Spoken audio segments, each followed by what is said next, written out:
Hello everyone, welcome to KV teachers guild. बच्चों, अभी हम स्टार्ट करेंगे क्लास 7 सिविक्स का चैप्टर नंबर 6, जिसका नाम है अंडरस्टैंडिंग मीडिया। मीडिया मतलब एक मीडियम जिससे हमें इंफॉर्मेशन मिलती है। अभी मीडिया क्या है, किस तरीके से वर्क करता है, क्यों ये ज़रूरी है डेमोक्रेसी में, ये सभी चीज़ें हम इस चैप्टर में समझेंगे। What is your favourite TV programme? आपका फेवरेट टीवी प्रोग्राम कौन सा है? क्या आप सुनते हैं रेडियो के ऊपर? कौन सा न्यूज़पेपर या मैगजीन आप अक्सर रीड करते हैं? क्या आप इंटरनेट पर सर्फ करते हैं और क्या चीज़ आपको मोस्ट यूजफुल लगती है इंटरनेट सर्फिंग के बारे में?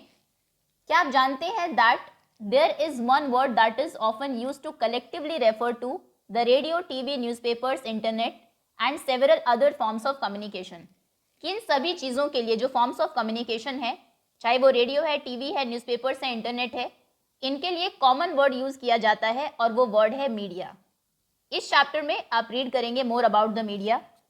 आप फाइंड आउट करेंगे कि इसको वर्क करने के लिए किन चीज़ों की ज़रूरत है, as well as the ways in which the media affect our daily lifes, और किस तरीके से ये हमारी डेली लाइफ को अफेक्ट करता है। क्या आप कोई एक ऐसी चीज़ के बारे में अभी सोच पा रहे हैं जो आपने सीखी हो इस हफ्ते मीडिया से?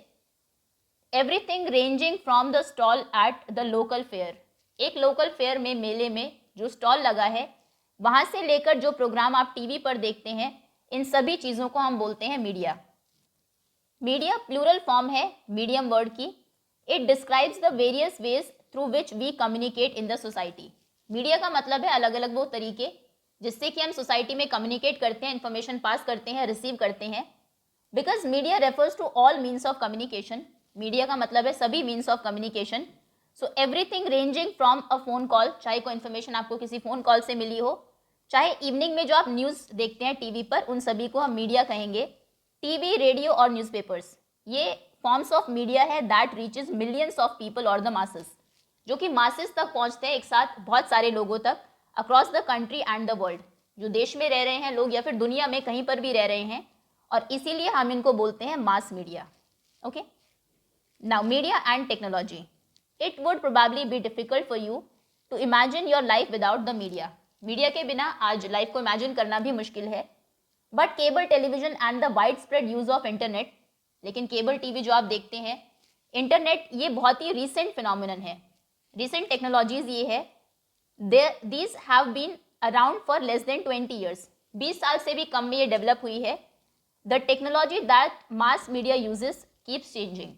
मास मीडिया जो टेक्नोलॉजी को यूज करता है लोगों तक बात पहुंचाने के लिए, इंफॉर्मेशन पहुंचाने के लिए, वो technology time to time change होती रहती है।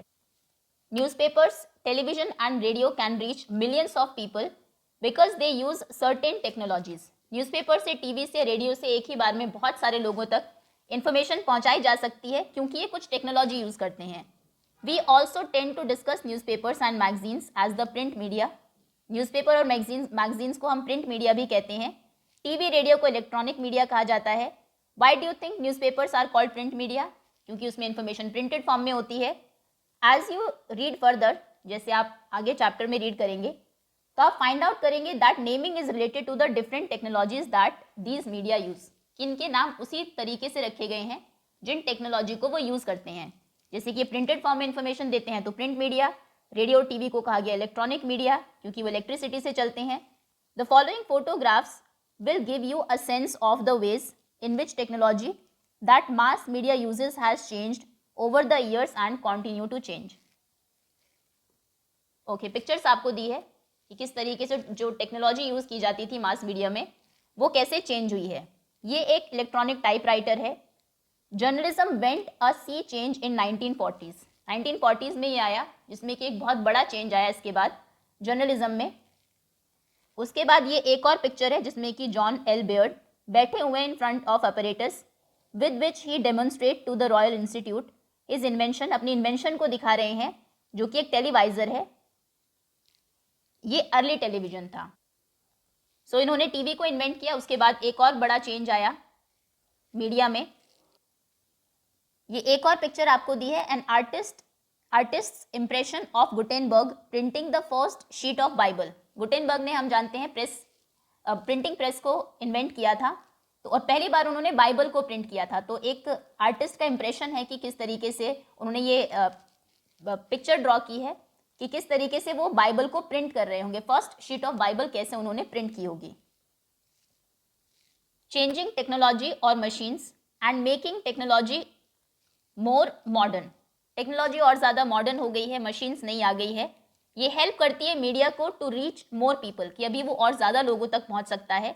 It also improves the quality of sound, अभी इम्प्रूव हुई है, इमेज क्वालिटी इंक्रीज हुई, अच्छी हुई है जो आप देखते हैं। But technology does more than this, लेकिन टेक्नोलॉजी इससे भी ज़्यादा कुछ करती है। It also changes the ways in which we think about our lifes, ये उस पर्सपेक्टिव को भी चेंज करती है जिससे कि हम अपनी लाइफ को देखते हैं। जैसे कि एक एग्जाम्पल आपको दिया है, today it is quite difficult for us to think of our lifes without television. आजकल टीवी के बिना अपनी लाइफ को हम इमेजिन नहीं कर सकते। Television has enabled us to think of ourselves as members of a large global world। TV हम देखते हैं, पूरी दुनिया की न्यूज़ देखते हैं, तो हम एक बड़े से ग्लोबल वर्ल्ड का पार्ट खुद को समझने लगे हैं। टीवी की जो इमेजेस हैं ट्रैवल ह्यूज डिस्टेंसेस तक वो ट्रैवल करती है सैटेलाइट्स और केबल्स के थ्रू। This allows us to view news and entertainment channels from other parts of the world. दूसरी दुनिया की न्यूज़ हम देख सकते हैं, वहाँ के एंटरटेनमेंट चैनल्स देख सकते हैं। ज़्यादातर जो कार्टून्स हैं जो कि आप टीवी पर देखते हैं वो या तो जापान के हैं या फिर यूनाइटेड स्टेट्स के हैं। We can now be sitting in Chennai में आप बैठे रह सकते हैं या फिर जम्मू में आप बैठे हैं और इमेजेस देख सकते हैं of storm that has hit the coast of Florida in the US. United States के फ्लोरिडा में जो स्टॉर्म आया है उसके इमेजेस आपको वहीं पर देखने को मिल जाएगी। TV has brought the world closer to us. तो टीवी हमें दुनिया को हमारे करीब लेकर आया है। Now next is media and money. The different technologies that mass media use are expensive. अलग अलग टेक्नोलॉजीज जो मास मीडिया यूज करते हैं वो ऑब्वियसली एक्सपेंसिव है, महंगी है। Just think about the TV studio. आप टीवी में जो देखते हैं स्टूडियो में जो न्यूज़ रीडर्स होते हैं जिसमें कि न्यूज़ रीडर्स बैठते हैं, उसमें लाइट्स होती हैं, कैमराज होते हैं, साउंड रिकॉर्डर्स होते हैं, transmission satellites etcetera, which all of which cost a lot of money, जिसमें कि सभी चीज़ों में मनी इन्वॉल्व है। In a news studio it is not only the news reader who needs to be paid. News studio में जो news पढ़ रहा है सिर्फ उसको हमें पे नहीं करना है, बट ऑल्सो और जो दूसरे नंबर ऑफ लोग हैं जो कि हेल्प करते हैं ब्रॉडकास्ट को आपको दिखाने में, एक साथ पुट टुगेदर करने में।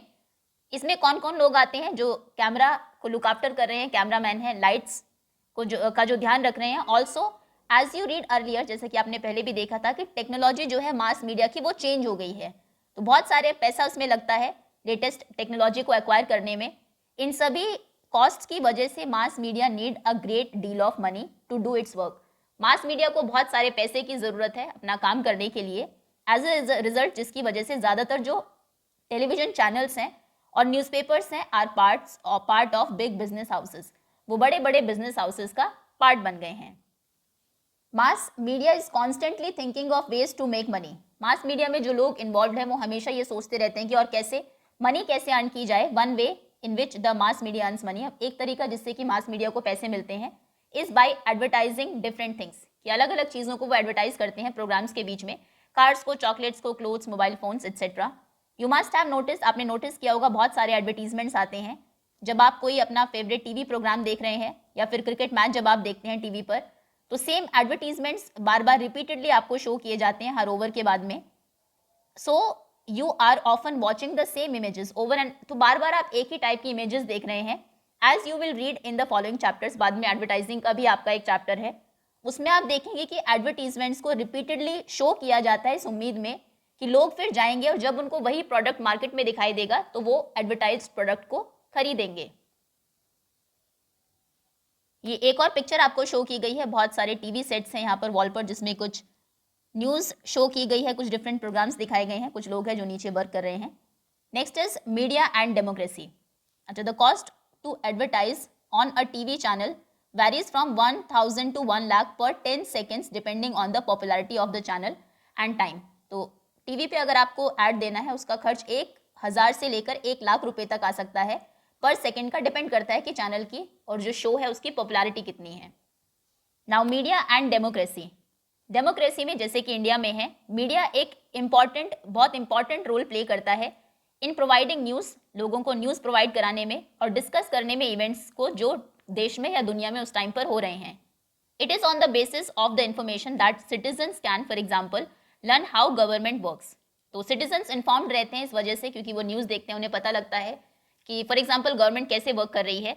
और अक्सर इफ़ दे विश टू, अगर चाहे सिटीजन्स, सो वो एक्शन भी ले सकते हैं on the basis of the news stories, जो उन्होंने न्यूज़ स्टोरीज सुन रहे हैं वो.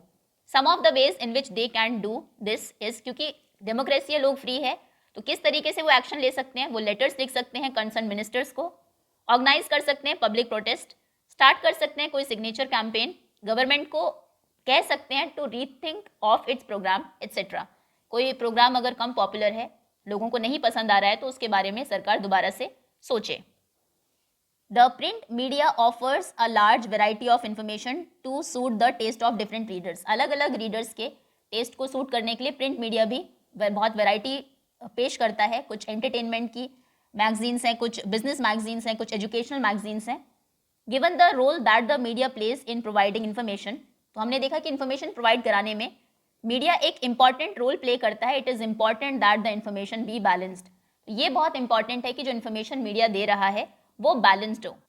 बैलेंस्ड व्यू का मतलब है कि कोई भी बायस्ड व्यू ना हो. जितनी भी पार्टीज कंसर्न है, लोग अफेक्टेड है, उस न्यूज़ से सभी का व्यू पॉइंट उसमें दिखाया जाए और एक न्यूट्रल कंक्लूजन निकाला जाए. अभी ये समझने के लिए कि बैलेंस्ड मीडिया रिपोर्ट का क्या मतलब है, हम दो वर्जन पढ़ेंगे एक ही न्यूज़ के, जो आपको नेक्स्ट पेज पर दिए हुए हैं. ये इंडिया रिपोर्ट की एक न्यूज़ है और ये daily report, India daily report की एक न्यूज़ है. First is crack down on polluting factories, protesters block roads and disturb traffic. जो पोल्यूटिंग फैक्ट्रीज थी उनको बंद कर दिया गया, उसके अगेंस्ट लोगों ने प्रोटेस्ट किया, जिसकी वजह से रोड्स को ब्लॉक किया गया और ट्रैफिक डिस्टर्ब हुआ. अभी इन्फॉर्मेशन क्या कहती है कि वायलेंट प्रोटेस्ट किया है मालिकों ने और वर्कर्स ने, जो काम करने वाले थे इन फैक्ट्रीज में जिनको बंद किया गया है, जिसकी वजह से शहर बिल्कुल स्टैंड स्टिल, थमसा गया. आज लोग जो काम पर जा रहे थे वो टाइम पर नहीं पहुंच पाए क्योंकि बहुत ज़्यादा ट्रैफिक जाम था. ओनर्स जो थे इन फैक्ट्रीज के, वर्कर्स जो थे, वो प्रोटेस्ट कर रहे हैं गवर्नमेंट के डिसीजन के अगेंस्ट, सरकार जिसने कि पोल्यूटिंग फैक्ट्रीज यूनिट्स को बंद कर दिया है. हालांकि सरकार ने डिसीजन बहुत हैस्टिली, बहुत जल्दबाजी में लिया. Protesters have known for quite some time that their units are not legal. लेकिन जो प्रोटेस्ट कर रहे हैं उनको पहले से ही पता था कि उनकी यूनिट्स लीगल नहीं है, वो बंद ही होनी है. और इसके अलावा अगर हम देखें तो लेवल ऑफ पोल्यूशन जो शहर में हो रहा है वो बहुत ज़्यादा कम होगा इन फैक्ट्रीज़ के बंद होने से. मिस्टर जैन जो कि एक वेल नोन फिगर है शहर के, वो कहते हैं कि हमारी सिटी धीरे धीरे इंडिया का नया बिजनेस हब बन रही है, तो बहुत इंपॉर्टेंट है कि हम क्लीन और ग्रीन सिटी बनाएं. पोल्यूटिंग फैक्ट्रीज़ को यहाँ से अभी हटा देना चाहिए, कहीं दूसरी जगह मूव कराना चाहिए. फैक्ट्री के जो ओनर्स हैं, वर्कर्स हैं, उनको एक्सेप्ट करना चाहिए इस रिलोकेशन को, being offered by government instead of protesting. Protest नहीं करना चाहिए. सरकार जो कह रही है कि अपनी फैक्ट्रीज़ को शहर के बाहर लगाओ, वो इनको एक्सेप्ट कर लेना चाहिए. तो पूरे तरीके से जो फैक्ट्री के ओनर्स हैं, वर्कर्स हैं, उनको यहाँ पर गलत बताया गया है और गवर्नमेंट सही है. अब दूसरी रिपोर्ट पढ़ते हैं. Closure of factories cause unrest. Factory के क्लोज होने की वजह से कैसे शहर में अनरेस्ट, एक अशांति फैल गई. The closure of 1 lakh factories in the city is residential areas. शहर के जो रेजिडेंशियल एरियाज थे जहाँ पर लोग रह रहे थे, वहाँ पर 1 लाख फैक्ट्रीज को बंद कर दिया गया है, जो कि एक सीरियस इशू बन गया है. मंडे को थाउजेंड्स ऑफ फैक्ट्री ओनर्स, मालिक जो थे, उनके काम करने वाले लोग थे, वो स्ट्रांगली इस क्लोजर को प्रोटेस्ट कर रहे हैं. उनका कहना है कि इसकी वजह से उनका जो लाइवलीहुड है, जो जीविका का जो साधन था जिससे उनके घर वालों को खाना मिल रहा था, वो अर्न कर रहे थे, वो बिल्कुल अभी ख़त्म हो गया है फैक्ट्रीज़ के बंद होने की वजह से. वो ये भी कहते हैं कि ये म्युनिसिपल कॉरपोरेशन का, सरकार की गलती है कि उन्होंने इतने सारे नई फैक्ट्रीज़ को लाइसेंस पहले तो इशू कर दिया और फिर एक ही दिन में बिल्कुल फैक्ट्रीज़ को बंद कर दिया. वो ये भी कहते हैं कि कोई एडिक्वेट रीलोकेशन के एफर्ट्स नहीं किए जा रहे हैं. सरकार ने बस ये कह दिया आप फैक्ट्री बाहर लगा लीजिए. ओनर्स और वर्कर्स कहते हैं कि उन्होंने एक दिन का बंद का ऐलान किया है इस क्लोजर के अगेंस्ट प्रोटेस्ट करने में. मिस्टर शर्मा जो कि फैक्ट्री के ओनर है, वो कहते हैं कि सरकार जो कर रही है रीलोकेशन के लिए, लेकिन जिन एरिया में वो हमें भेजना चाहती है, रीलोकेट करना चाहती है, वहाँ पर कोई भी फैसिलिटीज़ नहीं है और पिछले 5 सालों में कोई भी डेवलपमेंट नहीं हुई. तो दोनों का अगर हम देखें बिल्कुल ऑपोजिट व्यूज़ हैं. ये सरकार की गलती बता रहे हैं और किस तरीके से एक सिंपैथी है जो वर्कर्स हैं और जो ओनर्स हैं उनके प्रति इस रिपोर्ट में, और यहाँ पे बिल्कुल ही ऑपोजिट है. The fact that if you had read either newspaper, अगर आपने इनमें से कोई एक भी न्यूज़पेपर पढ़ा हो, मान लीजिए ये आपने पढ़ा तो बिल्कुल डिफरेंट व्यू पॉइंट होगा आपका, अगर ये आपने रीड किया तो आप अलग तरीके से सोचेंगे इस न्यूज़ के बारे में। तो इससे हमें बताया गया कि कैसे मीडिया अफेक्ट करती है जिस तरीके से हम किसी एक पर्टिकुलर इवेंट को देखते हैं। You would only know one side of the story. तो एक न्यूज़पेपर को अगर आप रीड करते हैं तो आपको कहानी का एक ही साइड सिर्फ पता लगेगा। अगर मान लीजिए आप रीड करते हैं न्यूज़ ऑफ इंडिया के इस आर्टिकल को, तो मोस्टली आप ये सोचेंगे that the protesters are nuisance, कि प्रोटेस्टर्स एक तरीके से इनकन्वीनियंस कॉज कर रहे हैं, वो डिस्टर्ब कर रहे हैं ट्रैफिक को भी, कॉन्टिन्यूसली शहर को पोल्यूट कर रहे हैं फैक्ट्रीज की वजह से, जो कि एक बैड इंप्रेशन आप पर लेकर आएगा उनके अगेंस्ट। लेकिन अगर दूसरी तरफ आप इस न्यूज़ को पढ़े, इंडिया डेली की न्यूज़ को, तो आप सोचेंगे कि प्रोटेस्टर्स, उनके लाइवलीहुड का क्या होगा, जो अभी वो अर्न कर रहे थे कैसे वो अर्न करेंगे, प्लस जो गवर्नमेंट है उनकी फैक्ट्रीज क्लोज कर दी गई है, प्लस रिलोकेशन के लिए कोई एफर्ट्स भी नहीं किए हैं सरकार ने। तो इनमें से दोनों ही जो स्टोरीज है वो बैलेंस्ड रिपोर्ट्स नहीं है। अब बैलेंस्ड रिपोर्ट, अभी ये इंपॉर्टेंट इन्फॉर्मेशन है, डेफिनेशन है। बैलेंस्ड रिपोर्ट हम किसको बोलते हैं? Is one that discusses all points of view of a particular story. एक पर्टिकुलर स्टोरी के जो सभी व्यू पॉइंट्स को डिस्कस करे और फिर छोड़ दे रीडर को उनके खुद के माइंडसेट बनाने के लिए, and then leave the reader to make up their minds. फिर वो डिसाइड करे रीडर की कौन सही है और कौन गलत है। राइटिंग अ बैलेंस्ड रिपोर्ट, अगर आपको एक बैलेंस्ड रिपोर्ट लिखनी है, however depends on the media being independent. वो डिपेंड करता है कि क्या मीडिया इंडिपेंडेंट है या नहीं है। इंडिपेंडेंट मीडिया का मतलब है कि कोई भी उसको कंट्रोल ना कर रहा हो, कोई इन्फ्लुएंस ना करे उसकी कवरेज को। No one should tell the media what can be included and what should not be included in a news story. कोई नहीं बताएगा कि न्यूज में क्या इंक्लूड किया जाए, क्या इंक्लूड ना किया जाए। And independent media is important in a democracy. Democracy में मीडिया का इंडिपेंडेंट होना बहुत ज़रूरी है। जैसा कि हमने ऊपर भी रीड किया कि इसके बेसिस पर जो इन्फॉर्मेशन मीडिया हमें देता है उसके बेसिस पर एक्शंस लेते हैं सिटीजन्स, माइंडसेट फ्रेम करते हैं, फिर एक्शन लेते हैं गवर्नमेंट के अगेंस्ट या फिर जो भी कंसर्न पार्टीज हैं। इसलिए बहुत इंपॉर्टेंट है कि इंफॉर्मेशन रिलायबल हो और बायस्ड ना हो। However the reality is that media is far from independent. हालांकि जो रियलिटी है उसमें ये है, इंडिया में डेमोक्रेसी है तो जो कॉन्स्टिट्यूशन है उसने इंडिपेंडेंट बनाया है मीडिया को, लेकिन रियलिटी में वो इंडिपेंडेंट से बहुत दूर है अभी। ये मेनली दो रीजंस की वजह से है। सबसे पहले तो the first is control that the government has on the media, कि गवर्नमेंट का जो कंट्रोल है मीडिया के ऊपर। जब गवर्नमेंट प्रिवेंट करती है किसी न्यूज़ आइटम को पब्लिश होने से रोकती है, या फिर किसी मूवी के सीन को कट करती है, या फिर लिरिक्स को किसी सॉन्ग के being shared with the large public, इसको हम बोलते हैं सेंसरशिप। एक और इम्पॉर्टेंट डेफिनेशन, सेंसरशिप का मतलब है गवर्नमेंट का प्रिवेंशन, किसी न्यूज़ आइटम को पब्लिश होने से, किसी मूवी के सीन को कट करना, या फिर लिरिक्स जो है सॉन्ग के पब्लिक के साथ शेयर करने से उसको रोकना। There have been periods in Indian history when government censored the media. बहुत सारे हिस्ट्री में ऐसे इवेंट्स हैं जहाँ पर सरकार ने मीडिया को सेंसर किया है। ये मूवीज़ में और लिरिक्स में तो हम देखते हैं, हालांकि न्यूज़ आइटम्स में इतना सेंसरशिप नहीं है। और वर्स्ट जो टाइम पीरियड था सेंसरशिप का वो था इमरजेंसी के टाइम पर, इंदिरा गांधी के टाइम पर जो इमरजेंसी लगी थी 1975 से लेकर 1977 तक। ओके, बॉक्स को बाद में रीड करेंगे, पहले सेकंड रीजन देखते हैं। तो एक तो सेंसरशिप की वजह से मीडिया इंडिपेंडेंट नहीं है, कई बार कुछ चीज़ें दिखाना चाहती है, सरकार को नहीं पसंद आई तो वो उसको कट कर देगी, पब्लिश नहीं होने देगी। While the government does continue to censor films, सरकार फिल्म्स को सेंसर करती रहती है, it does not really censor the media's coverage, लेकिन मीडिया की कवरेज को वो इतना सेंसर नहीं करती of news. Despite the absence of censorship by the government, सरकार की सेंसरशिप की एब्सेंस में भी ज़्यादातर जो न्यूज़पेपर्स हैं आजकल still fail to provide a balanced story, वो अभी भी एक बैलेंस्ड स्टोरी नहीं देते हैं, भले सरकार कोई इंटरफेयर ना कर रही हो। The reason for this are complicated, इसके रीज़न को समझना थोड़ा सा कॉम्प्लिकेटेड है। Persons who research the media have said that, लोगों ने जिन्होंने मीडिया को रिसर्च किया उनका ये कहना है दैट दिस हैपन्स, ऐसा इसीलिए होता है because business houses control the media. हमने देखा मीडिया को चलने के लिए पैसों की ज़रूरत है, पैसे उनको एडवर्टाइजमेंट से मिलते हैं, एडवर्टाइजमेंट जो कि बिजनेस हाउसेज उनको देते हैं, तो बिजनेस हाउसेज कंट्रोल करते हैं मीडिया को at times. It is in the interest of the businesses to focus on only one side of the story, तो बिजनेस हाउसेज का इंटरेस्ट होता है कि जो मीडिया है वो एक ही स्टोरी के एक ही पार्ट पर फोकस करे। Media's continual need for money, media को मनी की ज़रूरत है टेक्नोलॉजी के लिए, जो इतने सारे लोग काम कर रहे हैं उनको पे करने के लिए।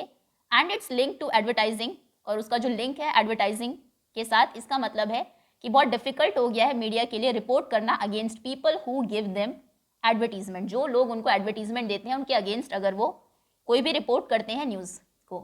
मान लीजिए एक एग्जाम्पल लेते हैं, कोई ABC कार की कंपनी है जिसका एडवर्टीजमेंट आता है एक चैनल पर, न्यूज़ चैनल पर। अभी अगर इस ABC कंपनी ने किसी स्टेट में इलीगल तरीके से लैंड को एक्वायर किया है, अब अगर वो न्यूज़ हाउस इसके अगेंस्ट रिपोर्ट करेगा इस न्यूज़ को, तो वो एडवर्टीजमेंट्स को देना बंद कर देगी, पैसा इसको नहीं मिलेगा।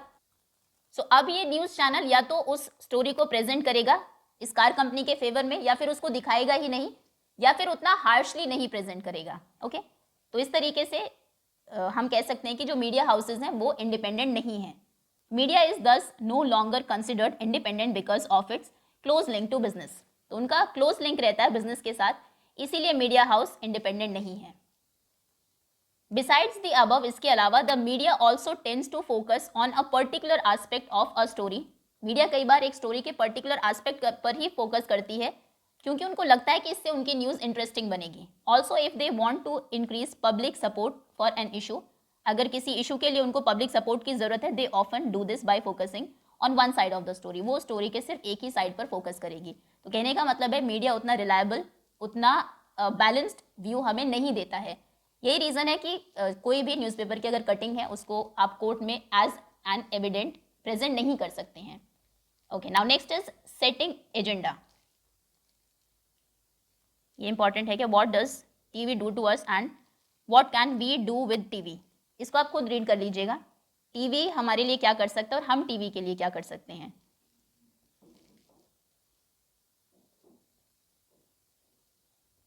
Now next is setting agendas. किस तरीके से मीडिया एक एजेंडा सेट करता है।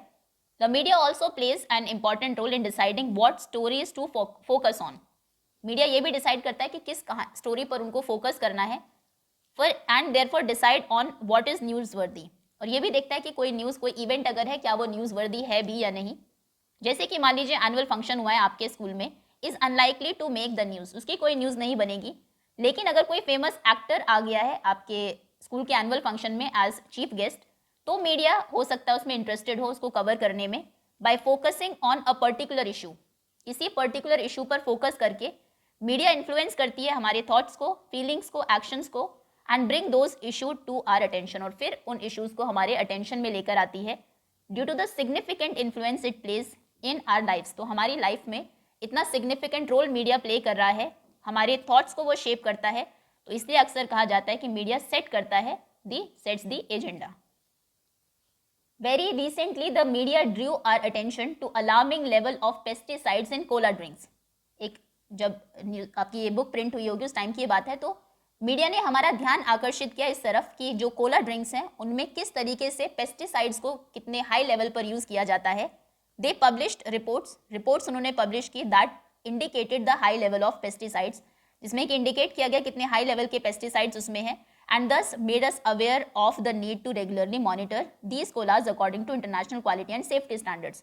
तो हम इस बारे में अवेयर हुए कि किस तरीके से हमें इंटरनेशनल क्वालिटी और सेफ्टी स्टैंडर्ड्स के अकॉर्डिंग इन कोला ड्रिंक्स को मॉनिटर करना है। They did this despite the governments resistance bye boldly declaring that collage were unsafe. उन्होंने ऐसा किया जबकि गवर्नमेंट ने पहले ही ये डिक्लेयर कर दिया गया था गवर्नमेंट की तरफ से बहुत बोल्ड तरीके से कि कोलाज अनसेफ है। इन कवरिंग दिस स्टोरी, इस स्टोरी को कवर करके the media positively helped us, media ने हमारी हेल्प की, focus on an issue that affects our lifes, उस ऐसे इशू पर फोकस करने में जिससे हमारी लाइफ अफेक्ट होती है, and one that we might not even have been aware. सरकार ने भले ही कहा हो, उसके ऊपर वार्निंग भी हो, लेकिन उतना हम ध्यान नहीं देते, हम शायद अवेयर ना हो पाते, और if it had not been for media reporting, अगर मीडिया रिपोर्ट में वो इतना ना आता। There are several instances when the media fails to focus on issues that are significant in our lives. और कई बार ऐसा भी होता है, बहुत सारे ऐसे इश्यूज हैं जो बहुत सिग्निफिकेंट है हमारी लाइफ्स में, लेकिन मीडिया उन पर फोकस नहीं करता। फॉर एग्जाम्पल, ड्रिंकिंग वाटर एक मेजर प्रॉब्लम है हमारे देश में। हर साल thousands of people suffer and die because they do not get safe drinking water. हज़ारों लोगों की डेथ हो जाती है क्योंकि उनको सेफ ड्रिंकिंग वाटर नहीं मिलता, जबकि हमें कभी ही मीडिया में कोई ऐसी रिपोर्ट मिलती है जो इस इशू को डिस्कस करती हो। A well-known Indian journalist wrote of how the fashion week in which clothes designers show their new creations to rich people। तो एक मीडिया जर्नलिस्ट ने कहा है कि किस तरीके से जो फैशन वीक्स हैं जहाँ पर नए नए क्लोथ्स दिखाए जाते हैं, डिज़ाइनर्स डिज़ाइन जो किए हैं to rich people, form the front page headlines of all newspapers. वो सभी न्यूज़पेपर्स की फ्रंट पेज की हेडलाइंस बन जाएगी। जबकि कुछ स्लम्स जो डिमोलिश हुए हैं मुंबई में उसी हफ्ते में, the very same week, and this was not even noticed, उसको किसी ने नोटिस भी नहीं किया। कहने का मतलब है किस न्यूज़ को कितनी इंपॉर्टेंस देनी है, किस इवेंट को सिग्निफिकेंट बनाना है, ये पूरे तरीके से मीडिया पर डिपेंड करता है। अभी as a citizen of a democracy, हम सभी डेमोक्रेटिक कंट्री के सिटीजन्स हैं। Media has a very important role to play in our lifes. Media बहुत ही एक इंपॉर्टेंट रोल प्ले करता है हमारी लाइफ में, because it is through the media के थ्रू ही हम सुनते हैं बहुत सारे इश्यूज़ के बारे में related to the working of the government, कि सरकार कैसे काम करती है उसके बारे में मीडिया ही डिसाइड करता है व्हाट टू फोकस ऑन, किस चीज़ पर फोकस करना है, और इस तरीके से वो एक एजेंडा सेट करते हैं। The government can at times prevent the media from publishing a story. सरकार प्रिवेंट कर सकती है एक मीडिया को कोई स्टोरी पब्लिश करने से, इसको हम सेंसरशिप कहते हैं। Nowadays media's close relationship with business often means that a balanced report is difficult to come by. अभी इतना क्लोज रिलेशनशिप में वो बिजनेसेस के हैं, बिजनेस हाउसेस के हैं, तो बहुत मुश्किल है कि हमें एक बैलेंस्ड स्टोरी देखने को या पढ़ने को मिले। Given this it is important for us, तो हमारे लिए बहुत ज़रूरी है कि हम अवेयर हो कि फैक्चुअल इन्फॉर्मेशन जो कि न्यूज़ रिपोर्ट में दिखाई गई है वो हमें प्रोवाइड कर रहे हैं, वो कंप्लीट नहीं है, अक्सर कंप्लीट नहीं होती और वन साइडेड हो सकती है। इसीलिए हम बहुत ज़रूरी है हमारे लिए to analyse the report by asking the following questions, कि जब भी हम कोई रिपोर्ट देखें तो इस तरीके के क्वेश्चन हमें खुद से पूछने चाहिए। What is the information I am learning from this report, इस रिपोर्ट से मैं क्या इन्फॉर्मेशन लर्न कर रही हूँ, कौन सी इन्फॉर्मेशन यहाँ पर प्रोवाइड नहीं की गई है, किस पॉइंट ऑफ व्यू से इस आर्टिकल को लिखा गया है, और whose point of view is being left out and why. इससे जितने भी कंसर्न पार्टीज हैं, जो अफेक्टेड लोग हैं, किन के व्यू पॉइंट्स को इसमें शो नहीं किया गया है और क्यों। Social advertising. Social advertisements refers to advertisements made by government or private agencies that have a larger message for society। Social advertisement का मतलब है कि ऐसी कुछ चीज़ें जो कि सोसाइटी के लिए इंपॉर्टेंट है। फॉलोइंग, ये आपको कुछ सोशल एडवर्टीजमेंट्स दिए गए हैं रिगार्डिंग क्रॉसिंग ऑफ मैन और unmanned level crossings. Railway level crossing alertness is की टू सेफ्टी। स्लो डाउन करिए अपने व्हीकल को, रोकिए, दोनों साइड देखिए, listen carefully. Security helpline numbers आपको जनरली वॉल्स के ऊपर देखने को मिलते होंगे, passenger complaint helpline number. Okay, so that's all students, इसी के साथ चैप्टर ओवर होता है। होपफुली कॉन्सेप्ट्स आप सभी को क्लियर होंगे। क्वेश्चन आंसर्स हम नेक्स्ट वीडियो में डिस्कस करेंगे। Thank you so much for watching.